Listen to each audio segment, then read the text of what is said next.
All right. Yeah, we can start today by going over one of the homework problems. So the question was on number 4, right? Yes. Okay. How do we do these equalities? Which of the following is equal to A cross B plus B? The things I was looking at here is just for you to be able to use a lot of the equalities that we went over here.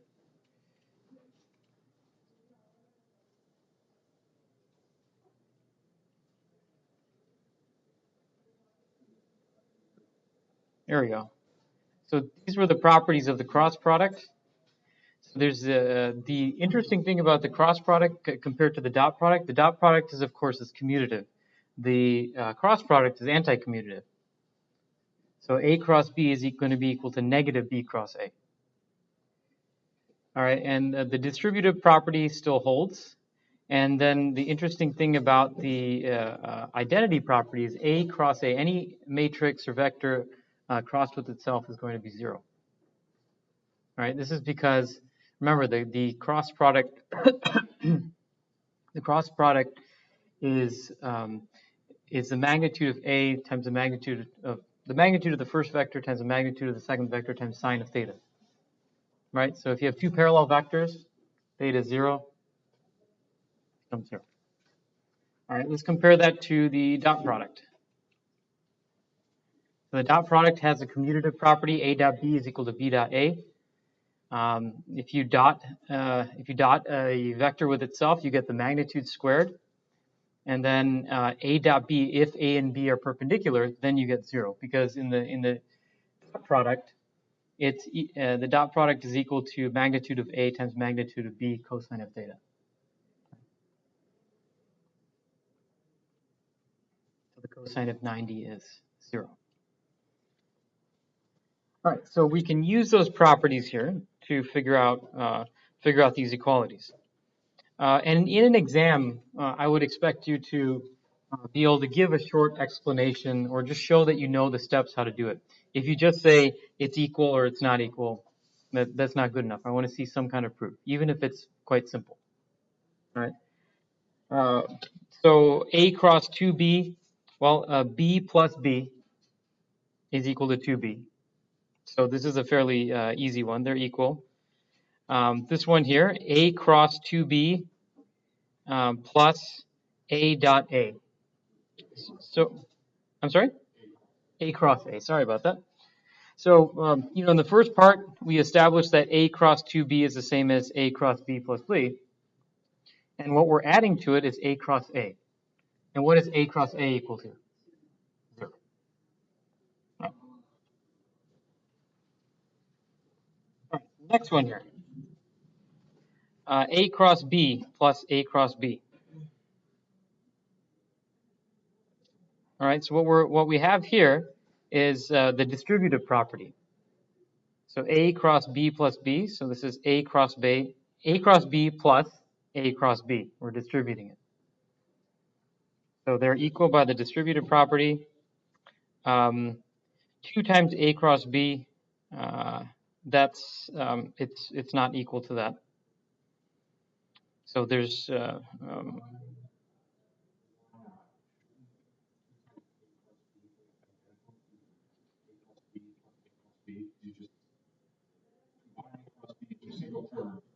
yes.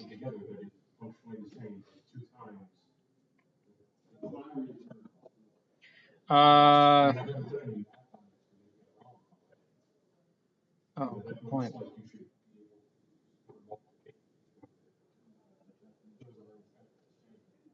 Oh, maybe there's a mistake here. All right, maybe one of you guys can check that. Yeah, there may be a mistake here. I think the scalar multiplication thing is. Let me do this in my head here.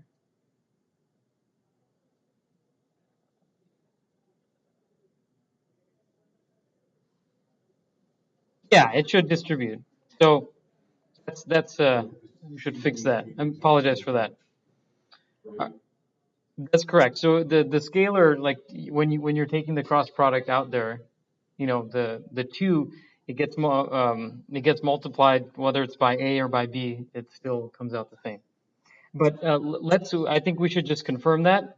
Upon inspection, yeah, it seems like they should be the same. So we'll just double check that, and I'll get back to you guys on that, just to make sure that there's nothing funny going on there. Negative A cross B plus A cross B, and then A cross B plus B cross A. Let's go to part G first, and we'll come back to the two of those.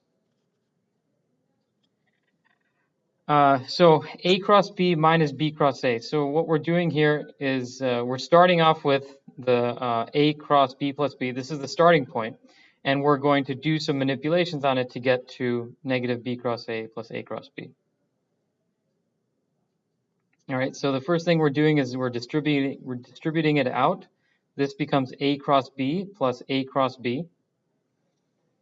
All right, and this is equal to, so the first term is equal to the negative B cross A. Right? And then the second term, if we leave that as is, then we basically get this part here. And we just switch the two terms around. All right. Now, you'll see that part E and part F are actually quite similar to part G. This is, so what we found here in part G is this is equal to negative B cross A plus A cross B. This is saying negative A cross B plus, negative A cross B plus A cross B. So it's very similar to this, except instead of this negative B cross A, you have negative A cross B. So those two are obviously not equal to each other because the cross product is anti-commutative.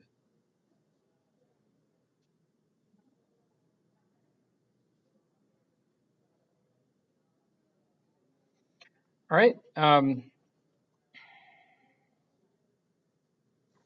Part F, A cross B plus B cross A. Again, if you look at these two terms here, you have the A cross B term, they match, but this term, the B cross A, here you have a negative B cross A.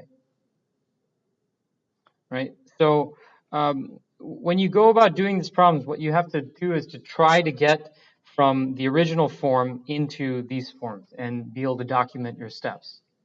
Right? So the ones where there's no solution, it might take you a little bit longer to figure out the problem because you might try a few things, try some manipulations, and realize that there's no way to get there. Okay, but that's okay. That's basically the way to do the problem. Yes?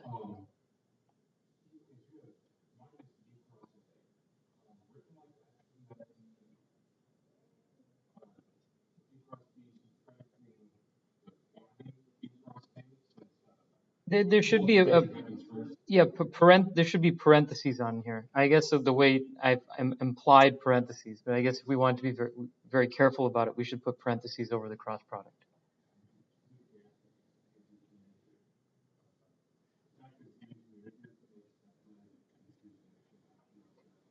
Yeah, thank you for that. I'll update the solutions about that. I appreciate it. Now, to get to the other question, I just had just a very simple reasoning here. 2 times A cross B is the same thing as A cross B plus A cross B, right? So if this is if it's equal to this, then it's also equal to this. All right. Now, part H, A cross A plus A cross B plus B. All right, remember A cross A is just 0. All right, and A cross B plus B is what we start off with. The part I is like a trick question or a super easy question. If you see that you have a vector and there's a dot product here, the dot product will lead to a scalar. All right.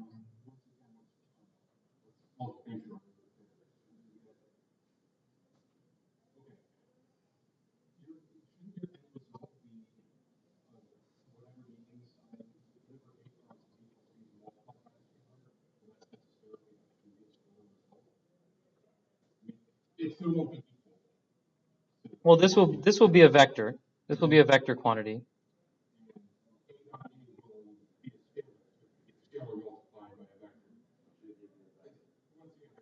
Oh, yeah. If it's a dot product, if the last function is if the last operation is a dot product, it will be a scalar. Am I missing something?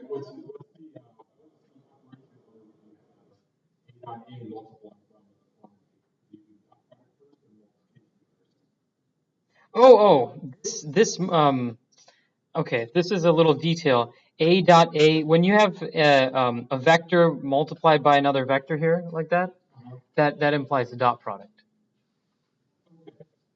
Yeah. Okay, so this is a notational thing. Like when if you have two vectors, you can dot product a vector with another vector.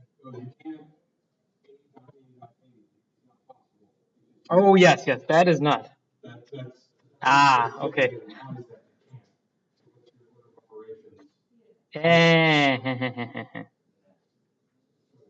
All right. Thanks. Yep, yep, yep, yep, yep, yep. Yes, yes, yes, yes. All right. My apologies for that. That you're right. This would be a dot dotted with the scalar, so that would not work. Um, yeah. When I copied and pasted this from another homework set, I think what happened is I bolded this and I this was supposed to be a scalar here. So sorry about that. It you could have so for example, if this were a scalar, if this were just a scalar quantity a, like a lowercase a, then this would be fine, right? Because you'd end up having you have a vector here, you have a cross product of two vectors, you have a vector, and that's multiplied by a scalar, and that's then dotted with a vector.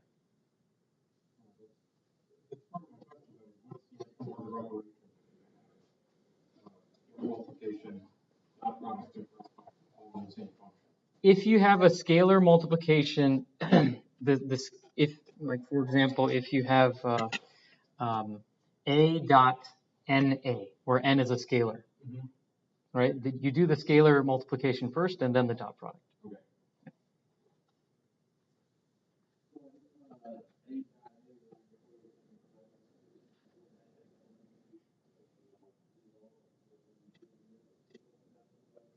If there were parentheses around this a dot a, that would mean that the a dot a is a scalar, and you can multiply a scalar with a vector. Yeah.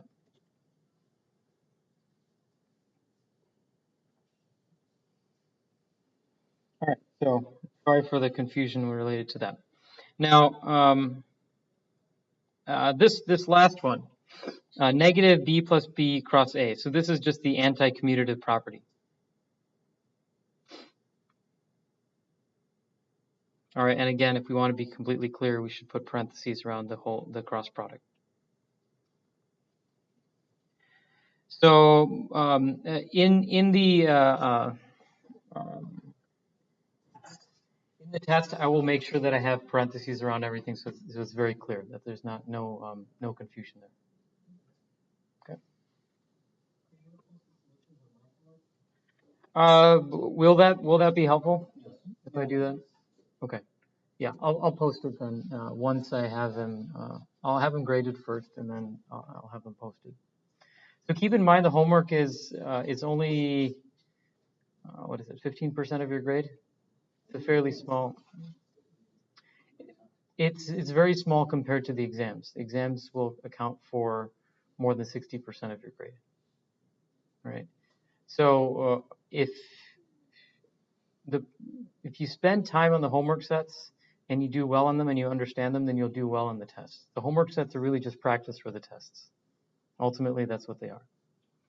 In my other classes, I don't even bother grading the homeworks. I give the solutions and the students can just do them on their own. I give quizzes and tests in class. Right, so I may end up doing a little bit of that towards the end of the semester. As our homework sets get more complicated, you may as well just, the time is better spent just creating good homework problems rather than spending time grading them. And I've found that in the past, with my other classes, the ones I teach year after year, I find that students end up getting the solutions to homeworks from past years anyways. So there's really no point in grading the homeworks because they just assume that the solutions are out there somewhere. So, so that being said, if later in the semester, in some of the future homeworks, I may end up doing this where I won't grade the homeworks at all, and I'll just have some in-class quizzes instead to basically assess your progress on the homework. If we do that, then I will post the homeworks and I'll post the solutions with them. And in that case, I would suggest that you try all the problems and do all the problems without the solutions first. Only if you need the solutions, then use them. Good. All right.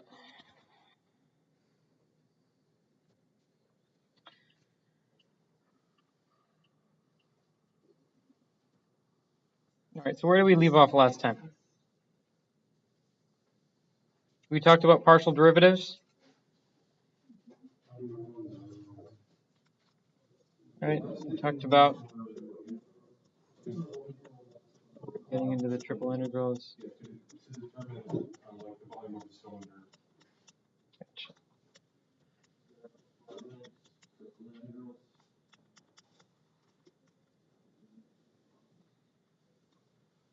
All right, so we did derive this formula for the volume of a cylinder, right?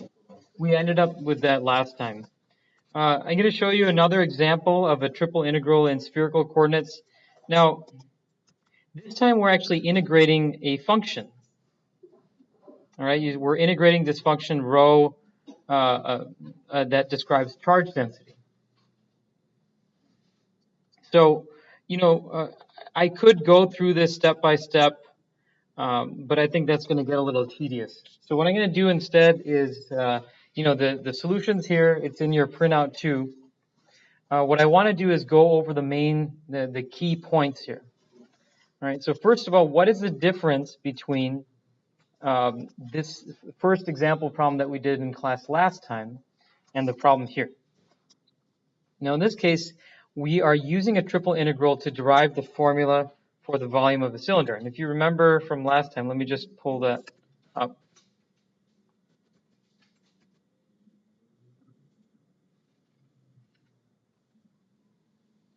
All right, we found the volume of a cylinder.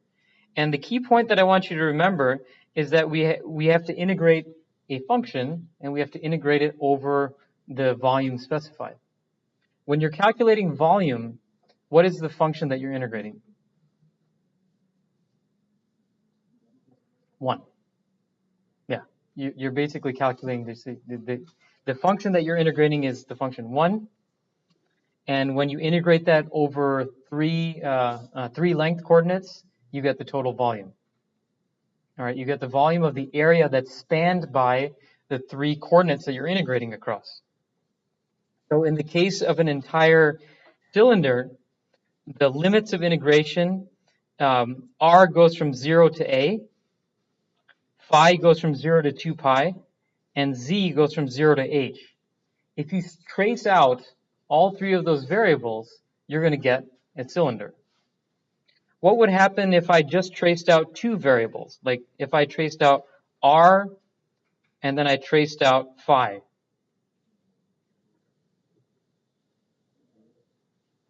It'll generate an area. And what will that area look like? A disk. Exactly. If we integrate r goes from 0 to a, and then we integrate phi goes all the way around the circle, right? Right. So the 2 variables that you've integrated is r and phi, and that traces out a circle, disk. What if we trace out the variables phi and z? What do we get? Phi goes all the way around the circle. Remember, we're tracing 2 variables, so we're going to end up with an area. So there's an area. We're tracing out phi. Phi goes all the way around the circle. And then we also integrate z. the shell of a cylinder. So this cylinder, imagine the outer surface of it. The radius is fixed. So when we do, when we integrate two variables, we assume that the third variable is fixed at some value. R equals 3, let's say. All right, what if we integrated Z and R?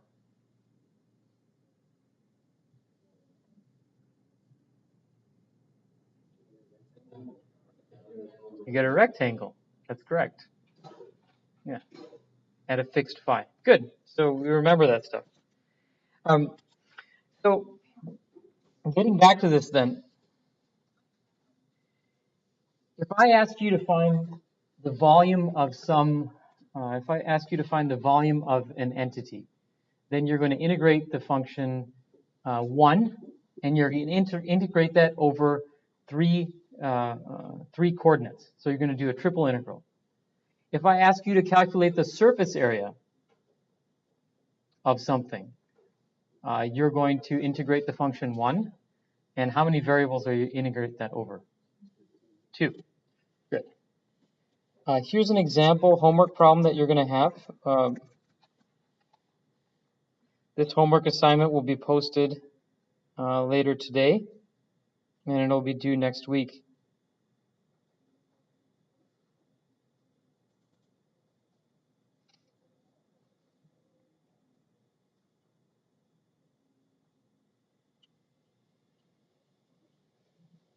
So a problem like this. So you're asked to calculate the surface area of this green cone. The surface, right? So you're going to be doing an integration in spherical coordinates. You're going to integrate the function 1, and I'm not going to tell you the rest, but the point I'm trying to make is you're going to have these types of problems on your homeworks and exams where I ask you to calculate the volume or the surface area, and you have to integrate in 2D or 3D, depending on what I ask you. And it could be in Cartesian coordinates, cylindrical coordinates, or spherical coordinates. So you should be comfortable doing that. Yes?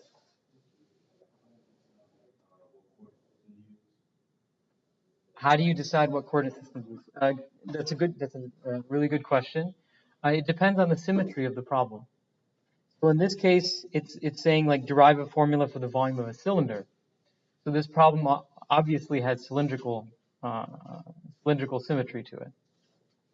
There are some problems. I mean, cylindrical and Cartesian coordinate systems. There are some problems you could actually use the Cartesian coordinate systems to solve something that you do in cylindrical coordinates. It would just be more work.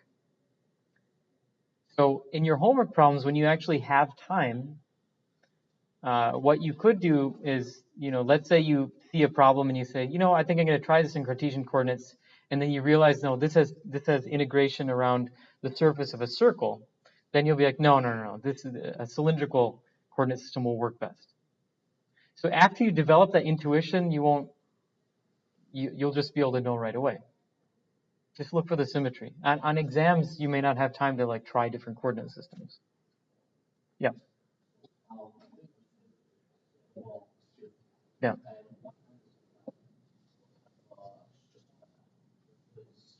Mm-hmm.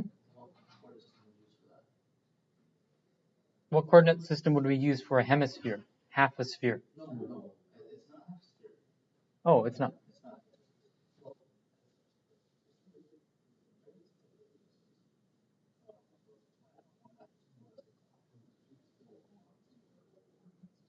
Yeah, if it has a sphere in it, chances are you're going to end up using spherical coordinates.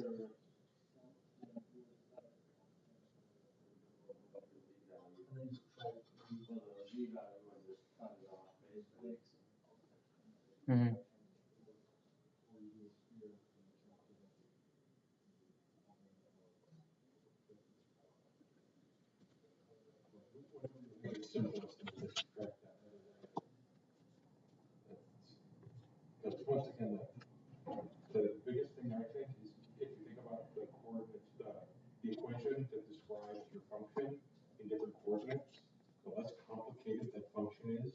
Exactly.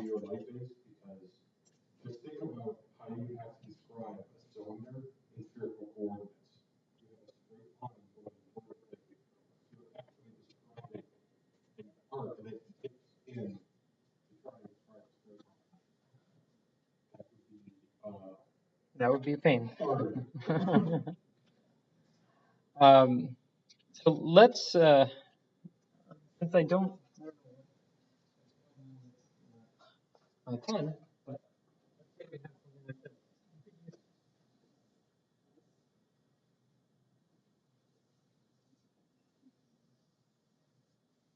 To calculate the volume of that.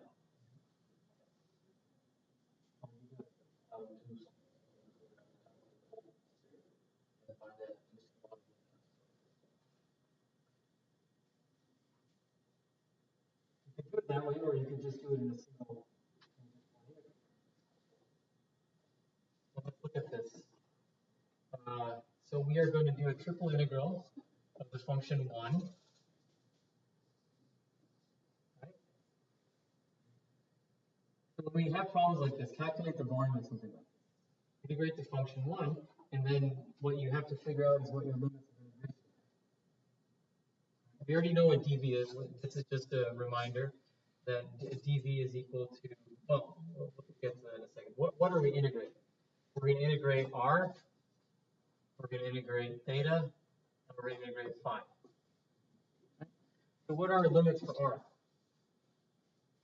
Well, this is, we're integrating the entire radius of the sphere. So our r is going to go from 0 to, let's say this is the radius a. It's going to go from 0 to a. How about our theta variable?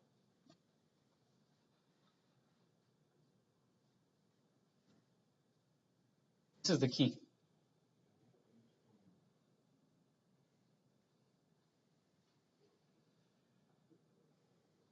What is theta measured from? Top of the z-axis. Yes. So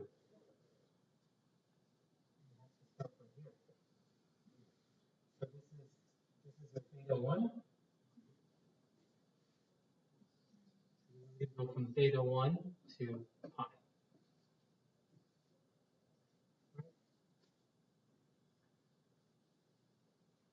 Does this make sense? So the theta value is going from here all the way down here. I might, this theta 1 could be like 30 degrees, 40 degrees, 10 degrees, depends on how much of that sphere you chopped off. So let's set a number here just to make it easy. Okay, this is equal to 15 degrees.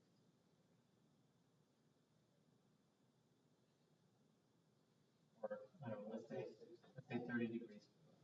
Pi over 6.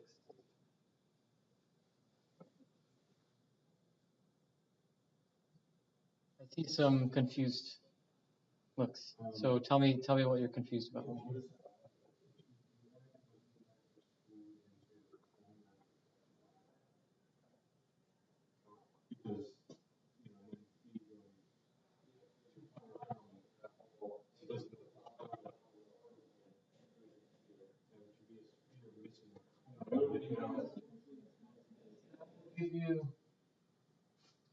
That will give you the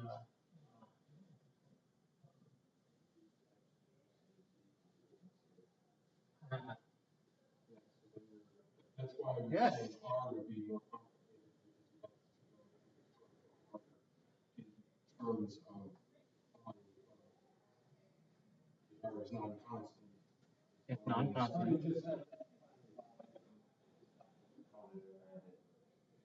You can find the volume of the cone and then add it. You could do that too. So, but let me explain this for the folks that are lost here. So, what we're doing here is, if we do this integration from r is equal to 0 to a, from theta is 0 to pi, and then phi is going to go all the way around the circle, right? 0 to 2 pi, right? Then the area that we integrated is this this sphere minus this cone. So in that case, what we'd want to do is get the volume of the sphere, and then you can add the volume of that cone. afterwards. That's one way you could find it.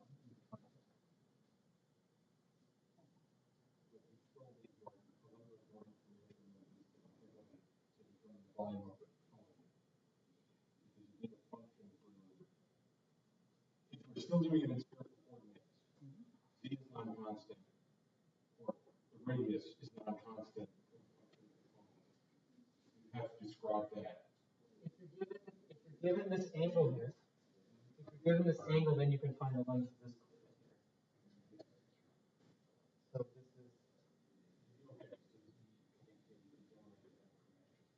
this is pi over 6. So this is going to be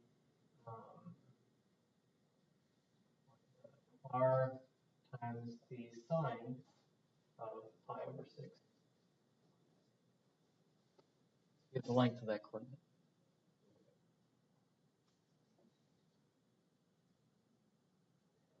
And you can add on the volume of the cone.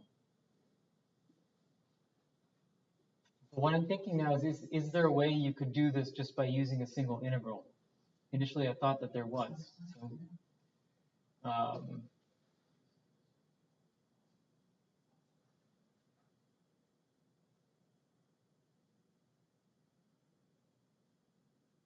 How long do you use the integral? You just know the radius and the height, you just do the formula for that volume. yeah, I mean, finding the volume of a cone is pretty straightforward, right? But finding this area requires basically the sphere with this Pac-Man type thing when you're starting your hair. You have to use an integral to find that.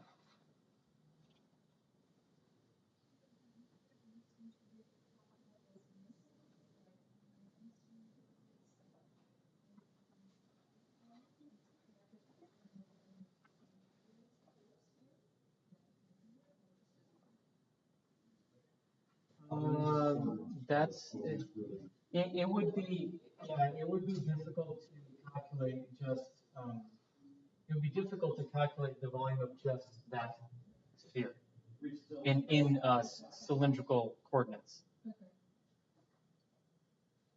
because again you have this issue that r, you have an r going from 0 to a, then you're going to end up getting the volume of this ice cream cone.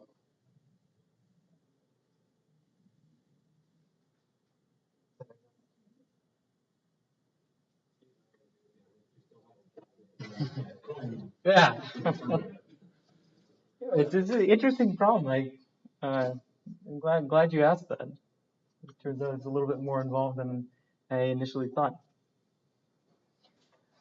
But now I'm gonna think to myself, there's some way that can be done with just an integral. So off the top of my head, you need a piecewise function. You would need a. Mm-hmm.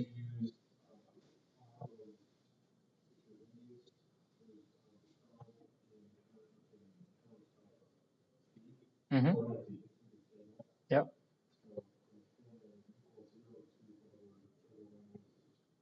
Mm-hmm. Right. Right.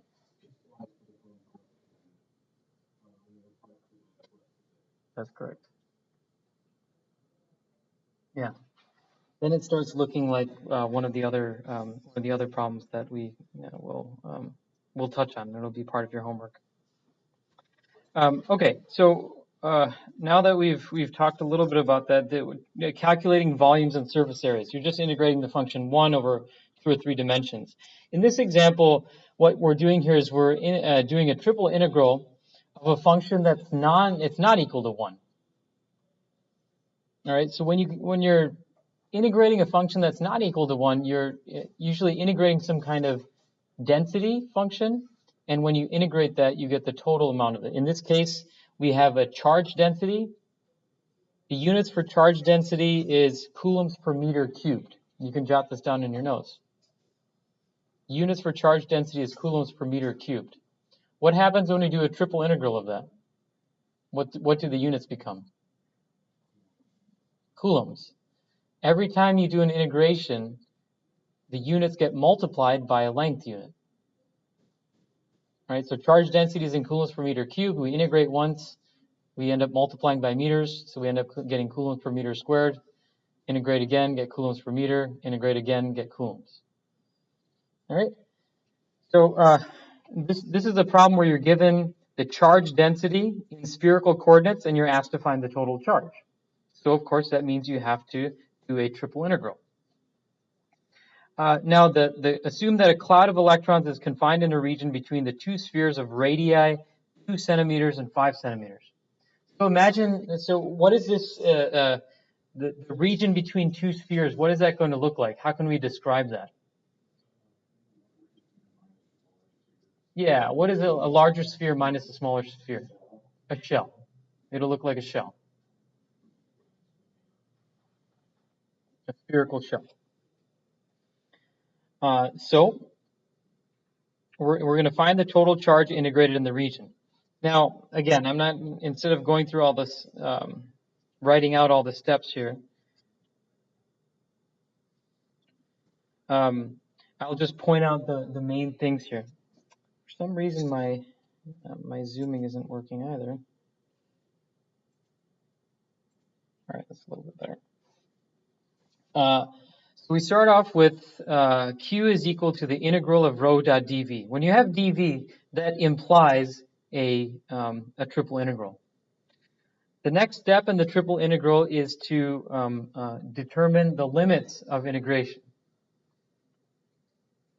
So what we're integrating here is we're integrating from 2 centimeters to 5 centimeters. The radius goes from 2 centimeters to 5 centimeters because we're in the shell region. Theta goes from 0 to pi. That's the full range of theta. And then phi goes from 0 to 2 pi. That's the full range of phi.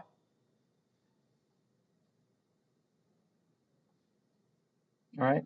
So if I did radius equals 0 to 0.05, what would the volume look like? If I was integrating from r equals 0 to r equals 0.05, what would that three-dimensional object look like? It'll be a ball. Yeah, r equals 0 to some value is a ball, but r equals some smaller value to a larger value, that's a shell. All right, now that you've determined your limits of integration, now you also have to determine what those what the differential length coordinates are. If we integrate with respect to r, the corresponding length element is differential length element is dr. If we integrate with respect to theta, the corresponding differential length element is r times d theta. And then since we're integrating with respect to phi, the corresponding length element is r sine theta d phi. This is what we went over in class last time. All right, so these three usually combine, and if you just remember this as a rule of thumb, this becomes r squared sine theta dr d theta d phi when you're integrating over all three coordinates. This rho function is just the function that we came up with, or that was given to us. This is a charge density that varies as a function of phi and also varies as a function of radius.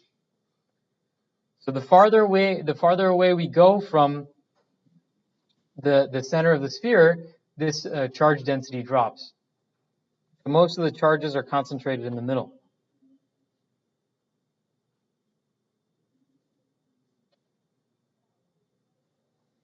All right, so this r squared and this r to the fourth, they cancel, and that leaves you with r squared at the bottom.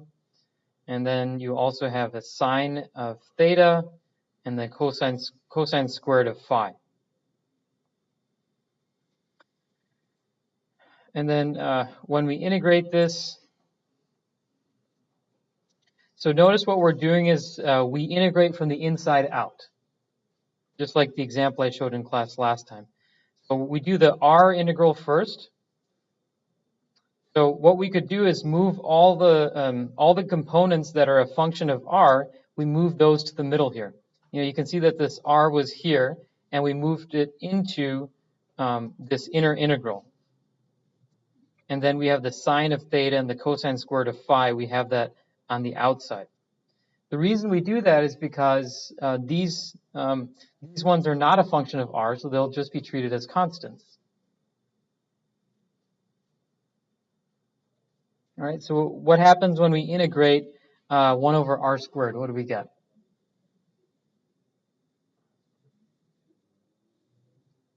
Integral of 1 over r squared.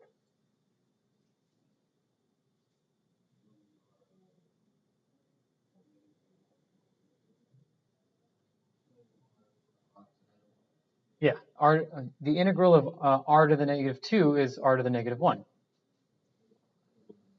Negative r to the negative 1, right. So that's where this comes from, this negative 1 over r, evaluated between 0.02 and 0.05.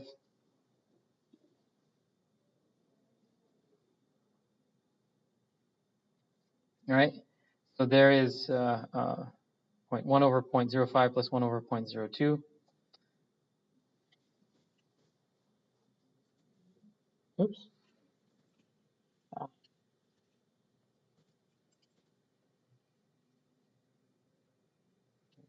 There.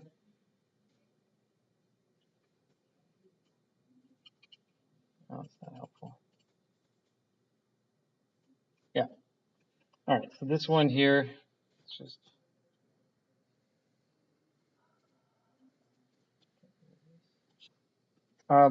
this integral doesn't need to be there. We've already integrated here. All right, this r going from 0.02 to 0.05.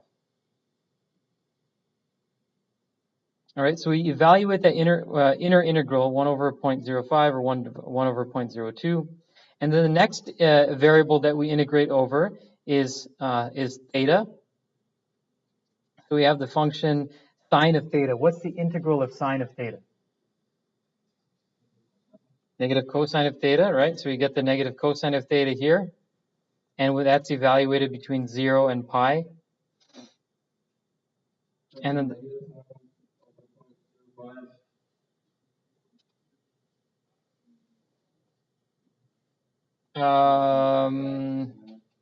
yes, that's correct. Negative 1 divided by 0.05. Thank you. So that's going to change the answer a little bit. Okay, next point is so we take the integral of cosine of phi from evaluated from pi to 0. What's the cosine of pi? Negative 1, right? And the cosine of 0 is right. The cosine of 0 is 1. All right, so this becomes a negative 2 in here. And that's brought out front. Now cosine squared of phi. Now this term here has an interesting integral. So you're going to end up with cosine squareds sometimes in your homeworks and exams. So I've uploaded to Blackboard a table of integrals. I don't know if some of you have seen that or not, but this is from, you'll probably remember this from Calc 2. So these are the integrals of rational functions, the integrals of logarithms, integrals with the exponentials, and then here you see the integrals of trigonometric functions. And one of them here, equation number 68, if you get to that, is the integral of cosine squared of a function. All right, so I've uploaded that so you can use it. You obviously won't be using everything here, but some of the trigonometric ones are particularly useful for this class. So the integral of cosine squared of phi becomes this, evaluated between 0 and 2 pi, and this is what you end up getting here. So Noah pointed out that this should have been a negative, so that's going to change this coefficient a little bit here, but it'll be the same answer multiplied by a smaller factor there. So thank you for that. All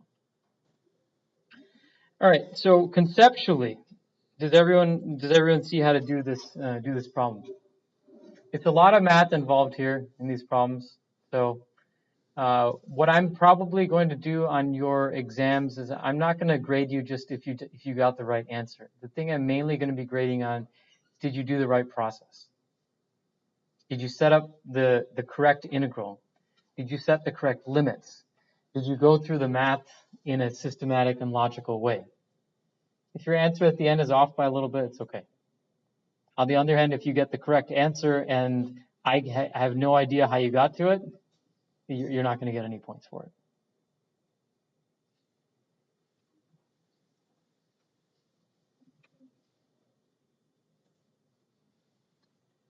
All right.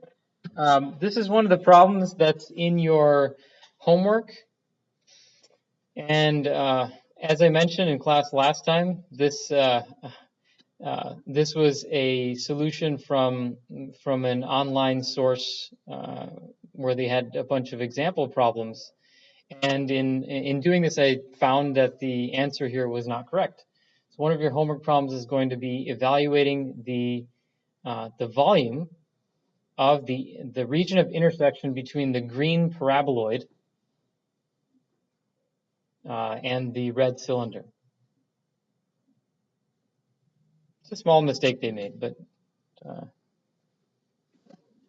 you can find out what the error was. Now, the thing I want to point out here, this is where I think I mentioned this last time too, but this is where triple integrals becomes useful. If I just ask you to calculate the volume of a cylinder like we did in class last time, yeah, you can do it with integrals, but you may as well just use the formulas that you learned in geometry, right?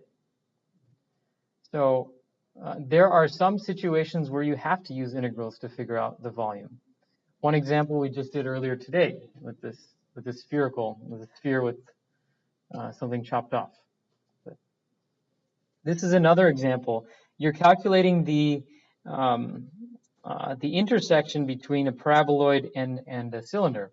So finding the area of the cylinder down here is pretty straightforward. You could do that using geometry, but finding the area of this region, you can't really do it without it using an integral. All right. So this problem is nice because it goes over how to set up the integral and how you could find the volume of this entire intersected region in one shot. And the key thing here is the limits of integration. You integrate from 0 is less than r is less than 1. The phi goes from 0 to 2 pi because you're going all the way around the circle. The key is here. 0 is less than z is less than 4 minus r squared. All right, so the limits don't necessarily have to be a number. It could be a variable. It could be a function.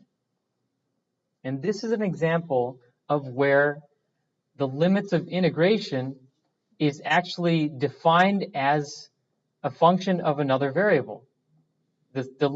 Specifically, the limits of integration in z is a function of r. So that's the key difference between this problem and some of the simpler problems that we did earlier. All right, so I can tell you that the problem is set up correctly. It's just that the final answer didn't come out quite right. So the volume is you go from 0 to 2 pi in the theta. So we're going outside in right now. 0 to 2 pi on the theta, and then the dr goes from 0 to 1.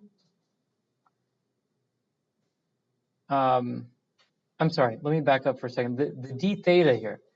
If we're integrating from theta from 0 to 2 pi, remember the corresponding differential length element is what? If you're integrating over theta in cylindrical coordinates, r d theta or r d phi. Like they're saying theta here, but theta phi is the same in this case. So that's why we have the r here. All right, we're integrating from r is equal to 0 from 0 to 1, so we have the corresponding dr. And then we're integrating in z from 0 to 4 minus r squared. All right, The key point here is notice what they've done here. They put the integration of z first. Whenever you have this type of problem, when you're integrating one of the limits in terms of another variable, you better integrate that. You better integrate that one first. So you want to put that on the inside. Yep.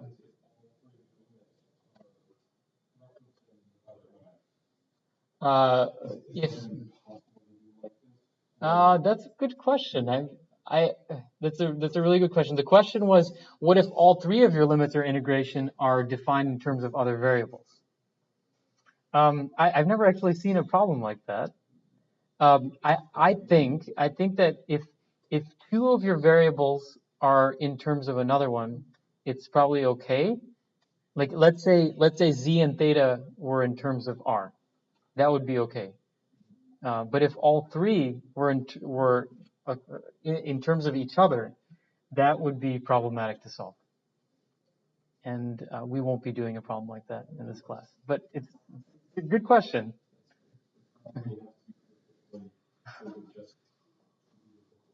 Yeah. But you could imagine, like, when you start defining your limits as functions of other variables, then you can define all sorts of crazy shapes. Like this is a cylinder with a little paraboloid head on top. How we'll learn to predict the future? That's extrapolating a little bit, isn't it? Could be. Who knows?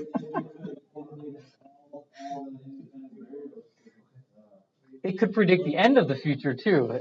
Because this looks like a missile, looks like a warhead, doesn't it? So, hey, is that time in history right now where we're worried about this kind of stuff? All right. So, does that help? Does that help you? This will be a homework problem, so you can go through it in detail on your own. Yeah, I'm just trying to point out the main things here. Units of integrating, we've covered this already. Don't forget to consider units. Whenever you integrate the units, you have to multiply by the units of the differential operator. So usually in this class, our differential operators are units of length.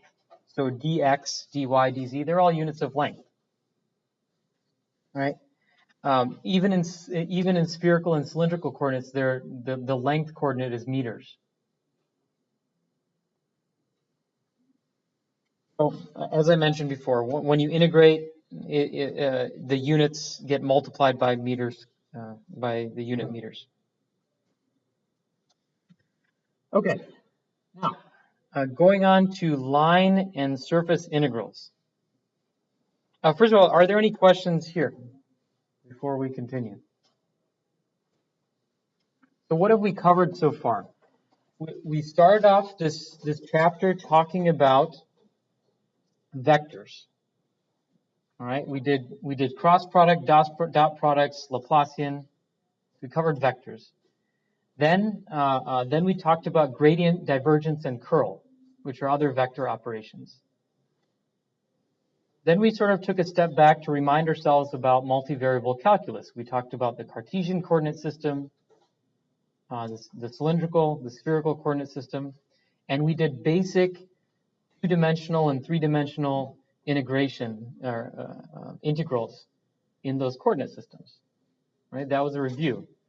So in this last part, we're combining the vector concepts and the double and triple integral concepts, and we are going to be doing line and surface integrals.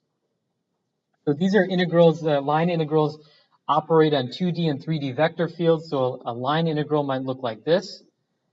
A surface integral is a double integral of they operate on 2D and 3D vector fields again, and it looks something like this. So a line integral is a dot dl, where dl is the tangent unit vector of the line, and then ds is the surface normal vector. This is when you're doing a surface integral. So let me ask you a question. How many of you have done line integrals and surface integrals before, where you have dot products, where you have a vector function that's multiplied by a dot product? You remember surface integrals? Okay. We'll do, we'll go over examples of this. We'll do some examples today, and then we'll do more examples on Monday. The homework, which is due next Wednesday, is not going to have any line and surface integrals. It's not going to have any divergence and Stokes theorem in it. Next Wednesday's homework will.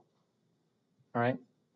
So you don't need to worry. We'll do a homework on this starting next week. So we'll spend the rest of today and Monday's class going over line and surface integrals to make sure that we get through that. Okay. So we're going to end up being like a class period or two behind, but that's okay. I think it's important that you understand these concepts, especially considering that a lot of you haven't done these before. I expect all of you have done this stuff earlier, but some of you have not done this last part before. So that being said, please stop me when you're confused about something, and we'll go through this conceptually. We'll make sure that we all understand. Fair enough? Okay.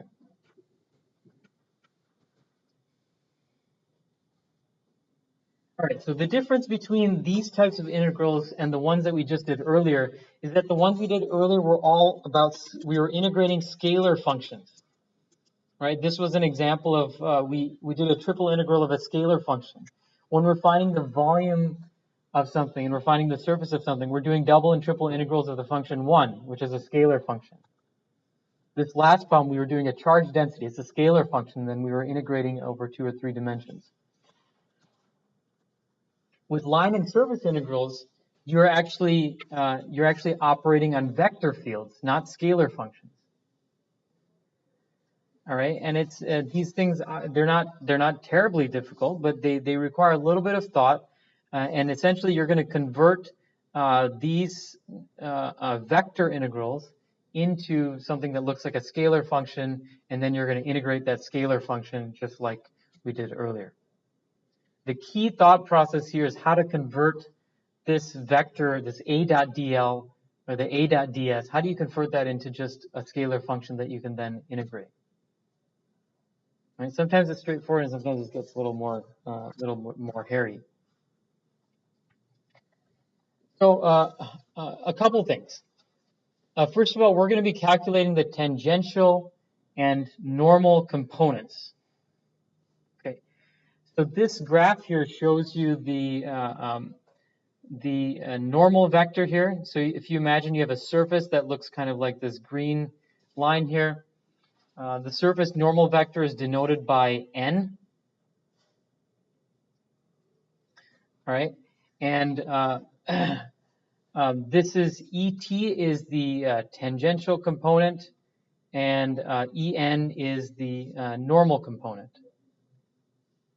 All right, so just to remind you all about the projections, E dot n is equal, so E is a vector, an arbitrary vector E, dotted with the surface normal unit vector.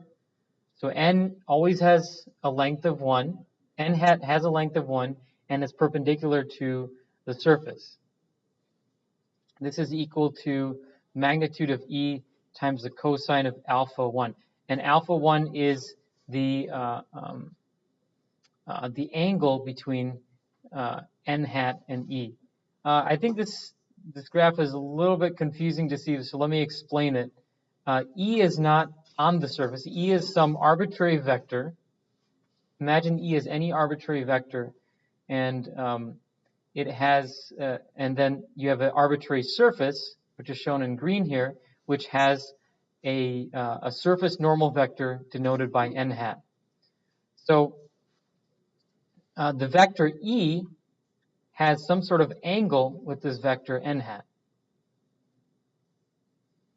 All right, and so this vector E has a tangential component and a normal component. This is the key concept of this slide.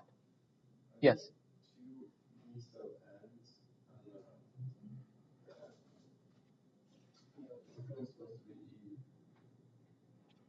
Oh, yes. Yep. Thank you for that. This is E. Thanks for that. Does that make more sense now? Okay, this is E. It's some arbitrary vector E, and it has an angle with n hat. All right, and you can break that up into the normal component and the tangential component. All right, the normal component is it's a projection on n hat of E. All right, so this is the arbitrary vectors. Any vector has some component that's parallel to the vector that's normal to the surface. That's the En part of it. And then it has the additional component, Et, which is tangential to the surface. Yes?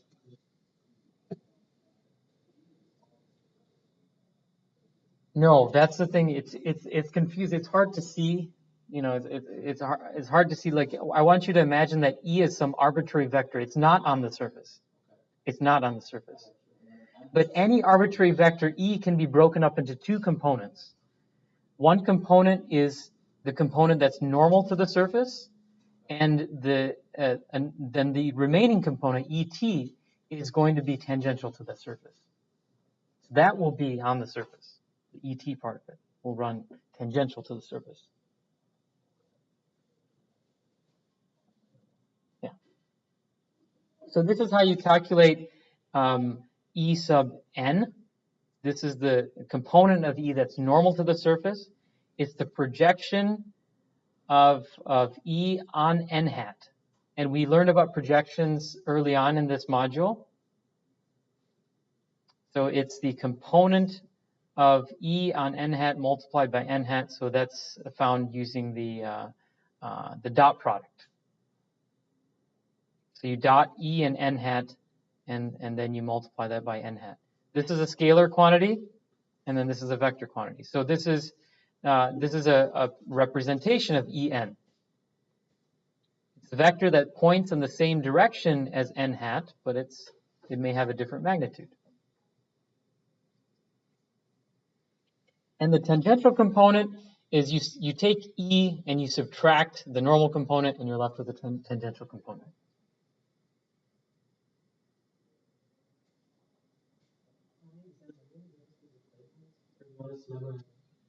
I will probably give you. I haven't decided yet what I'm going to do on the exam. And sometimes in the past, I've actually just given out all the formulas. And sometimes I allow students to actually just bring a page of notes front and back. And I found that, like, if I ask the students to bring their own front and back formulas, writing out the formulas kind of helps you remember it. It kind of helps you review and go over the concepts as you're making up your formula sheet. On the other hand, I've also seen, like, students sometimes will just photocopy all the notes from the first day onwards and keep on shrinking it until they cram the entire semester into one page of notes front and back. And I feel bad for the students because those students inevitably don't end up doing well on the exam. They may as well have spent all of that time like just going over homework problems and things like that.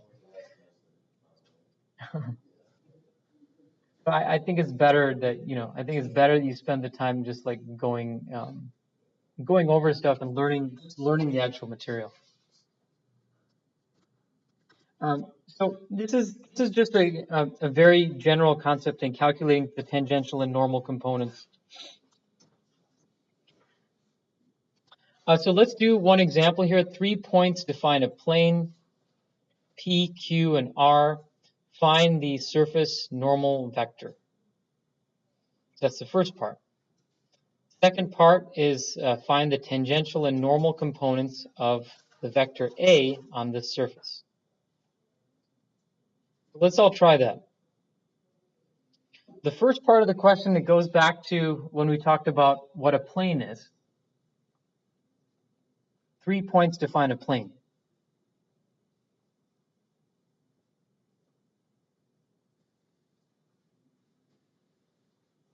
So think about it for a second. If you if you haven't if you've figured out how you're going to do it, go ahead and start solving the problem. I'll give you a few minutes to do that.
So the question is, how are we going to solve the problem? How do we go about defining a plane with 3 points?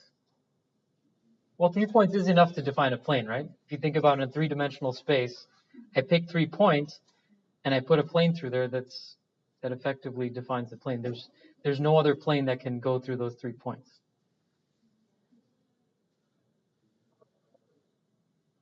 It involves the cross product. Good. Why or how are we going to use the cross product to figure out the surface normal vector?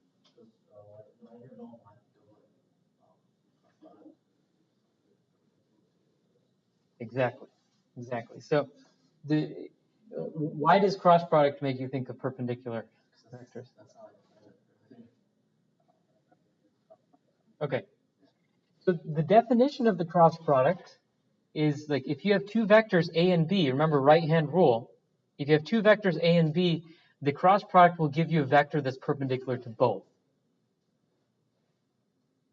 Right? So let me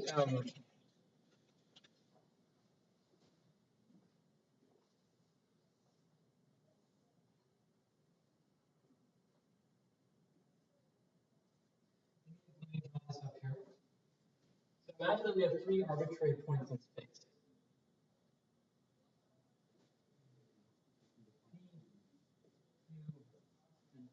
Any 3 points in space. So what we're going to do is define a vector P2. This is vector P2.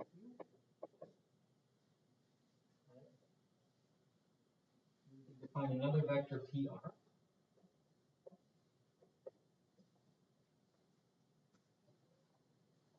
All right, so from those 3 points, we defined 2 vectors. Yes?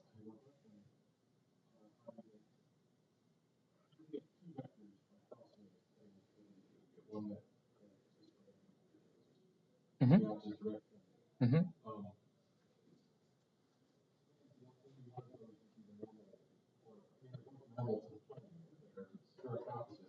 Yeah. Do a whole bunch of math.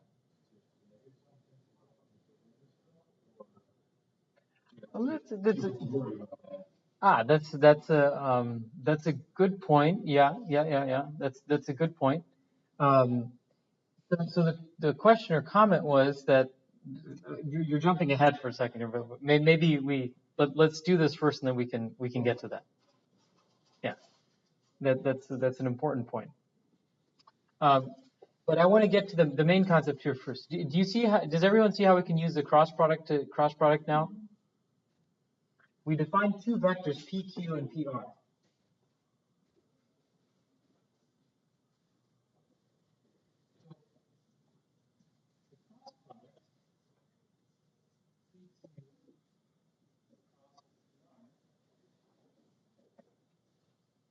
Perpendicular to both PQ and PR, right?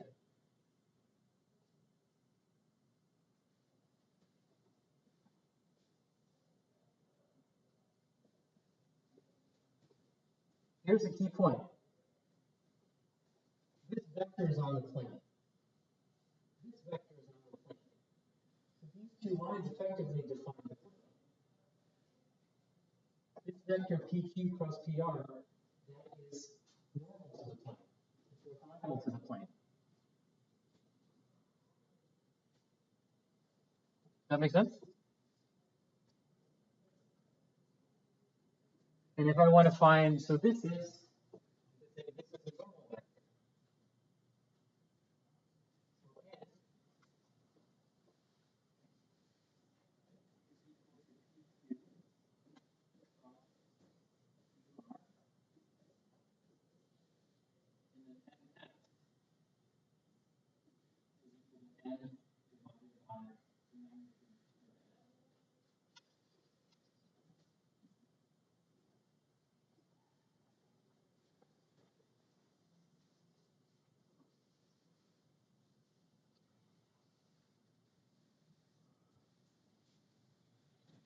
Right, and we can do this by hand, or we can just use MATLAB to do this calculation real quick. All right, so let's say P is equal to 1, -2, 0. All right, so we're actually defining both of the points. Q is equal to 1, 3, 1, and 4. And then R is equal to 0, 0, -1, 2. We defined our points. Now we can define a vector.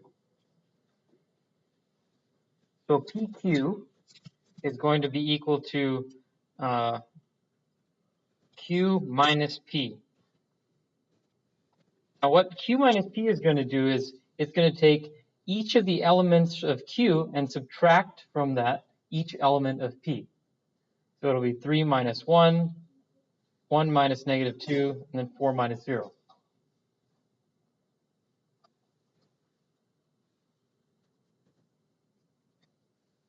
So will be equal to 2, 3, 4. That's the vector PQ is equal to 2, 3, 4. And then we can do the vector PR is equal to R minus P. Right, so now we have our two vectors, PQ and PR.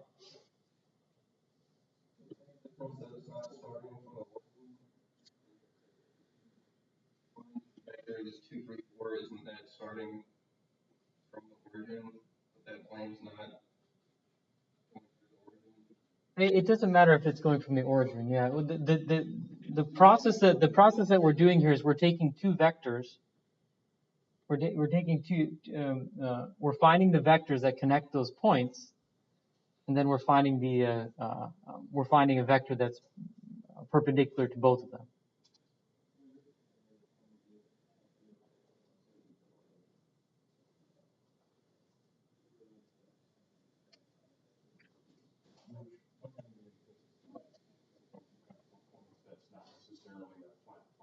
Exactly.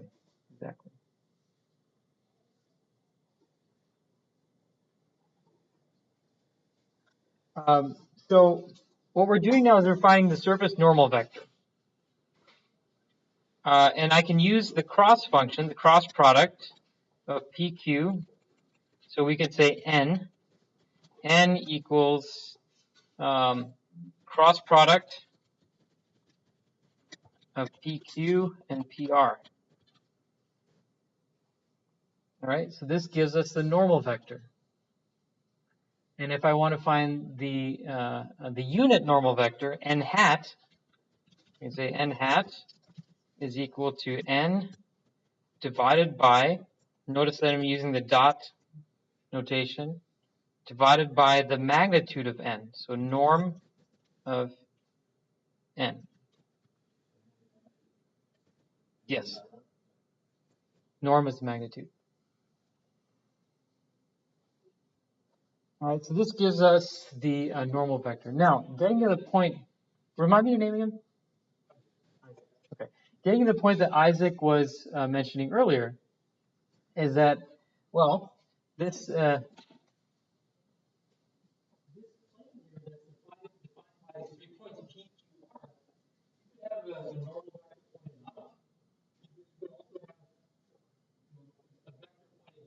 would also be normal to the plane, right? So that could very well may be. You know, if we, for example, let's see, if we did, actually in this case we did PQ cross PR, right? So PQ is my first finger's pointed in that direction, and then PR is my middle finger's pointed in PR. So the normal vector is pointed into the normal.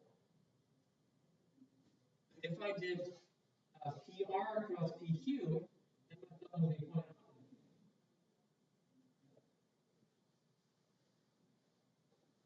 Why am I bringing that up? The normal vector is just any vector that's normal to the plane. It could point in one direction, it could point in the other direction, but those vectors are parallel to each other, right? And it's still normal to the plane.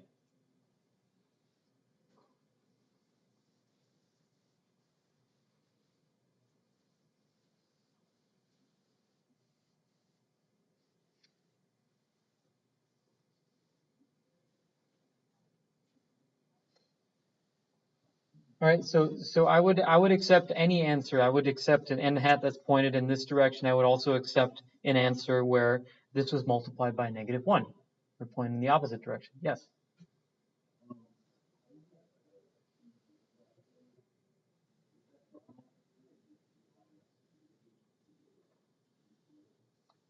Yeah. It's the final minus the initial, right? Yeah. Yeah, I kind of went over that pretty quickly last time. I don't know if I rigorously defined it. Yeah, because the vector goes from one point to another.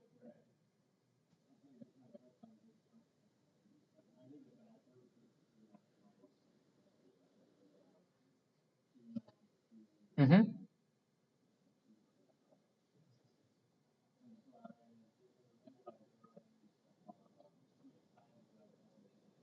At the end, it came out the same. Okay, good. That's a good a proof as any.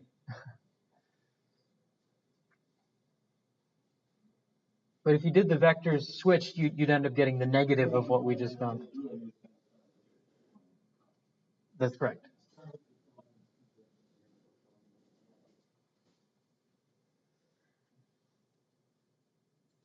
So now getting back to this, if we want to find the normal component of a vector on this on the surface normal, we just dot that with the surface normal vector. So at this point, we've already found n hat. So now we have a new vector, this vector that we define as 1, 2, 3.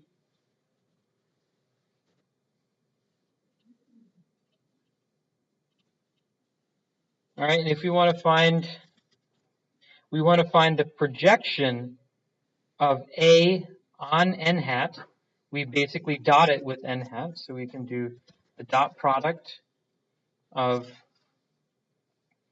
A and n hat, and we multiply that by n hat. This gives us a scalar. The dot product of A and n hat, that's a scalar, and then it's multiplied by n hat, that's the vector. So this will give us, oops, there we go. This will give us the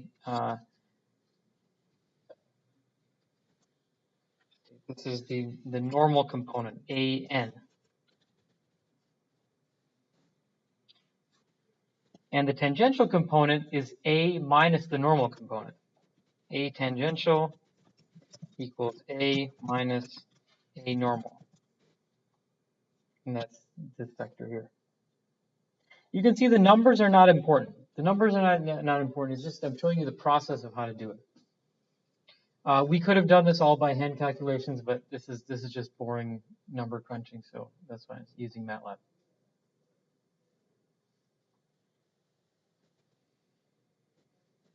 All right. So now you know how to find the tangential or normal components of some arbitrary vector A on an arbitrary surface that's defined by 3 points. All right, so we're almost out of time here. So, wow, I was hoping to get more into this, but let's. I guess we can talk conceptually about this, and then we'll get into the meat of it on Monday, I suppose.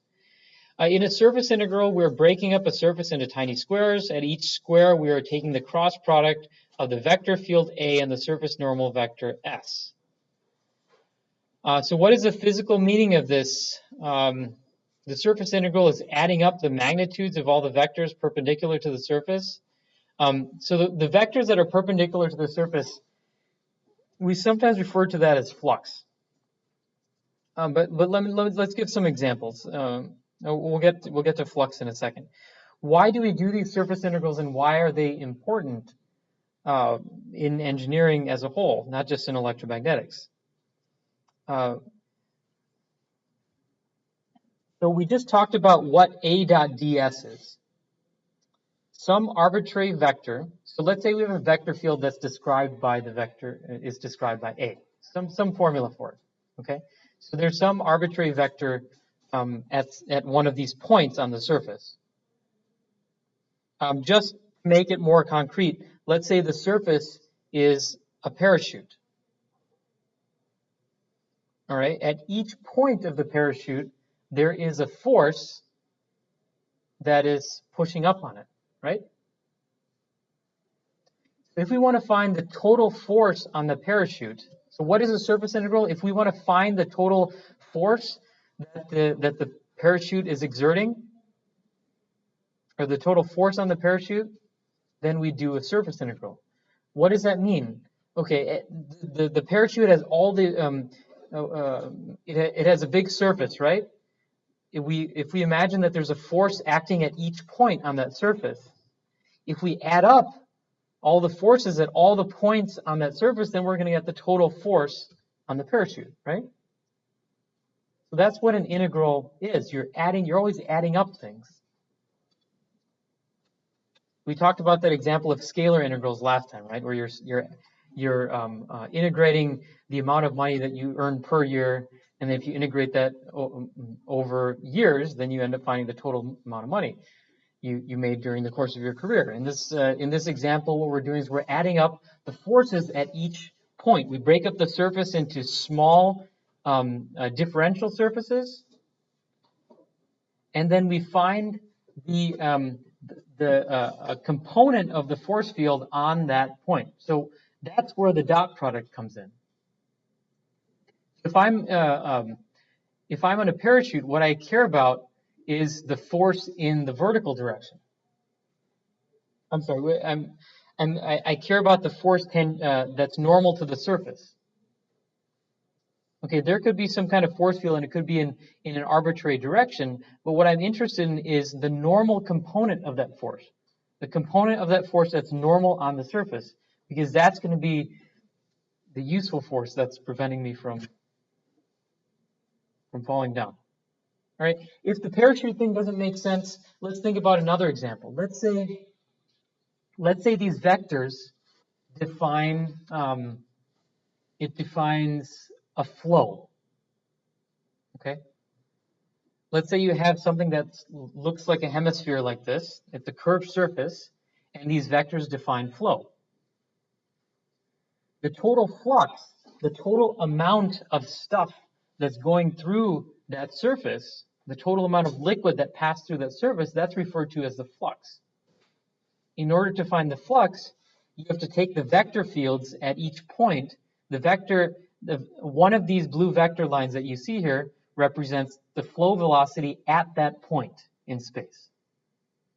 So if I want to find out how much fluid is flowing through this tiny red square here, then I would have to take the flux of that red square, meaning I take the vector which describes the direction of fluid flow.